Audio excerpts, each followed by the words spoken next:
And we're back with Let's Play Farmer 4 Genealogy of the Holy War. Arion has fallen, but he was taken away by Julius, it seems. There's nothing left to do here, so let's subdue Thracia and begin the next chapter. Levin, did Arion really just disappear? Yeah, someone said they saw Prince Julius appear and take off with him. Prince Julius, as an Emperor Alvis' son? Yep, your half-brother, Celis. It's hard to believe we have the same mother. Yes, Empress Theodore is where he inherited his shaman abilities from. Return and recover are just a mere thought away from him. There's more to it than that. Prince Julius' real power comes from... Who? The Dark Lord Laputosu.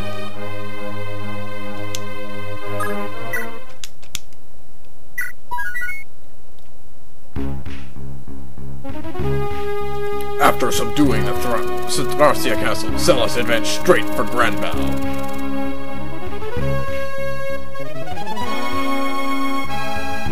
His army passed through the Miletos district, an independent region which had built up a sizable fortune through trade.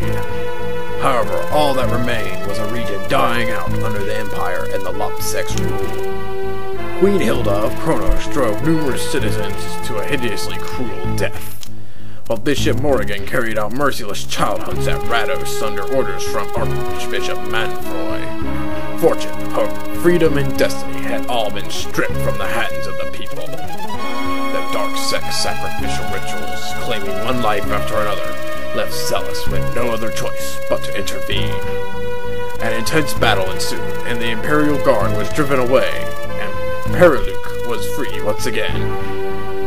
The Liberation Army received a hero's welcome from the townspeople. Their very presence began to revive the once-lost hope of Miletos.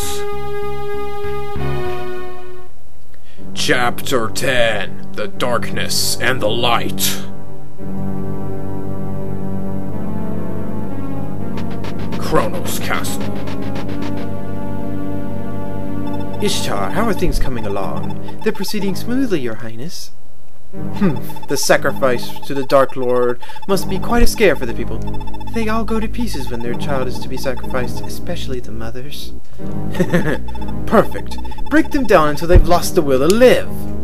They become like puppets and make for excellent slaves of the Lopped Empire. How shall I handle the excess of children this castle's full as it is? Have them sent to the capital. I'll groom them myself. After breaking all sibling and friendship ties, I'll match them up in a duel to the death. Those who survive shall go on to serve Loptosu as faithful new inhabitants of the Empire. But what about Emperor Alvis? He has made it clear that he is strictly opposed to any child hunts. Sheesh, don't worry about my father. Let me handle this. Prince Julius. Ishtar, where is his Imperial Highness? Ah, Mother, he just left for Barhara. I see. I think he likes you, dear. You think he'll ever make you his princess? I don't know. Ishtar, you listen up. We Phrygians are of noble rank within Granbell, and I am originally from Valdemar, just as the Imperial family is. Who could possibly make a more worthy partner for His Highness than yourself? Yes, Mother. Now, on to these rebels, the ones responsible for killing my husband and my dear Ishtar. They stole Auster from us as well. Celis and his family shall forever remain the Phrygians' bitter enemy. Ishtar, I'll stay here to confront the rebel army when they arrive. You go on back to Miletos and get the children ready to send to the capital. Yes, Mother. Your Highness, the mages are finally in position. However, a few children did slip past us in disorder. How should we handle it? They what? I don't believe it.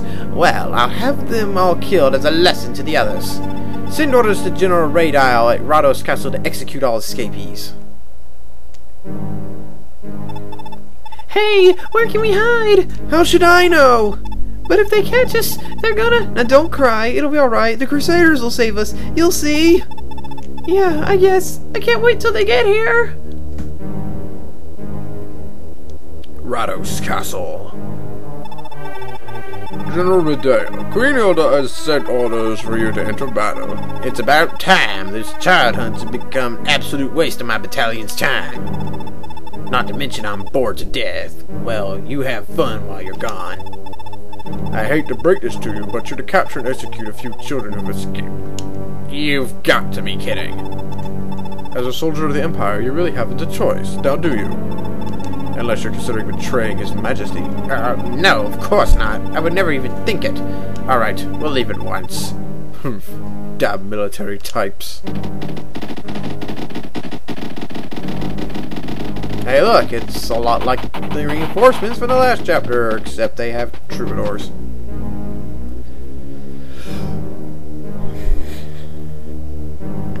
Paraluke.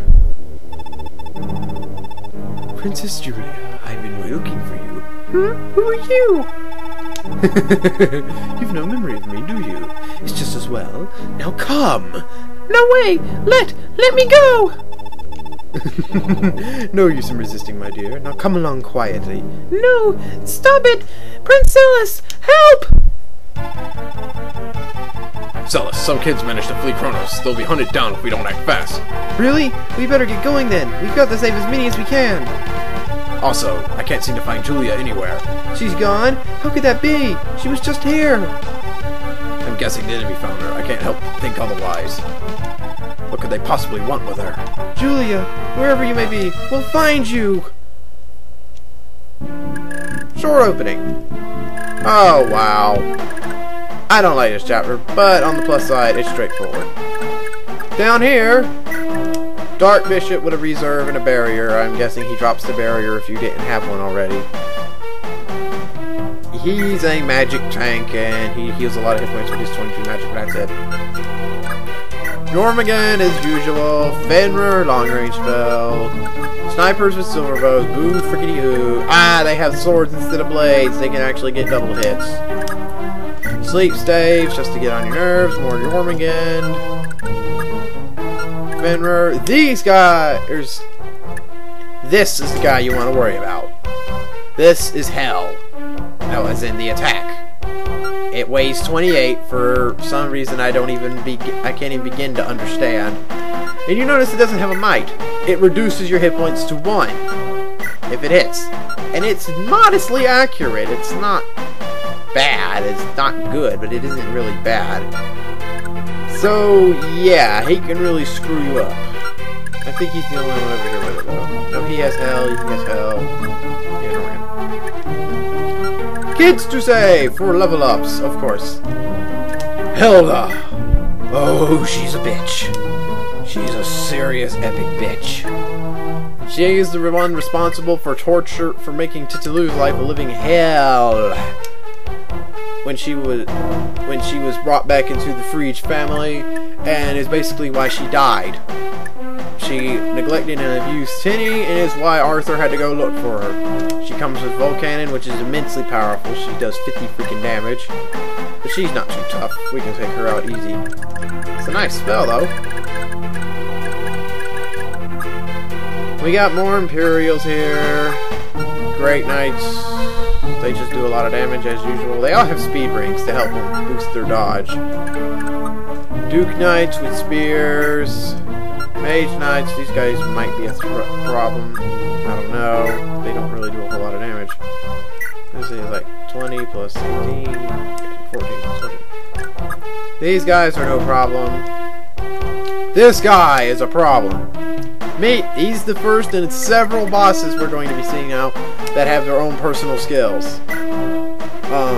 Musar had Pursuit, of course, but this guy not only has Pursuit, but he has Critical. He can get critical hits on you. And he has a Hero Sword, and he has a Power Ring. So he does lots of damage, and can get 4 hits on us if we're not careful. Complete with the 3 weight of the sword and 22 speed. Oh. And Morgan, another generic boss. Dark Mage boss, but he's actually got a unique portrait, sorta. You can consider using Machilles' portrait as unique, instead of the generic Dark Mage guy. His bodyguards all have hell.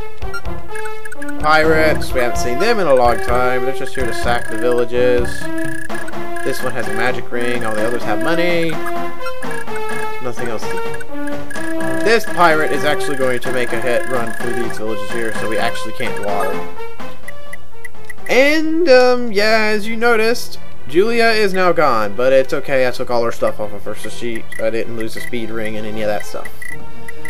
And now we're just about out of time talking about all this, so we'll be seeing you on the next episode of Let's Play Fire Emblem 4 Genealogy of the Holy War. Stay tuned, everyone.